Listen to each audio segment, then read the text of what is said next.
আমাদের পরিবারের সাইজ অনুযায়ী আমরা মাঝারি সাইজের একটি বোট নিয়েছি। আমাদের বোটটি ছিল প্যাডেল চালিত, যার জনপ্রতি মূল্য 50 টাকা করে। তবে এখানে ইঞ্জিন চালিত বোর্ডও রয়েছে, সেগুলোর টিকিট ফি প্যাডেল চালিত বোর্ডের থেকে একটু বেশি। তবে এখানে একটি মজার বিষয় হচ্ছে বোটটি আমরা কতক্ষণ চালাতে পারবো বা কতক্ষণ পর তাদেরকে বোটটি আবার ফেরত দিতে হবে, এ বিষয়ে কোনো সময়সীমা বেঁধে দেওয়া হয়নি।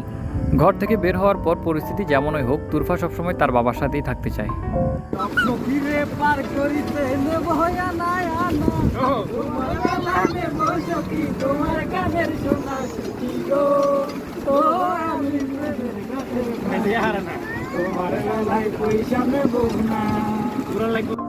পার্কের সকলেই নিজেদের মতো সুন্দর সময় কাটাচ্ছিল। কেউ পার্কে বসে গল্প করছে, কেউ বোট রাইডিং করছে, কেউ ছিপ দিয়ে মাছ ধরছে। এভাবে সবাই নিজেদের মতো সুন্দর সময় কাটাচ্ছে।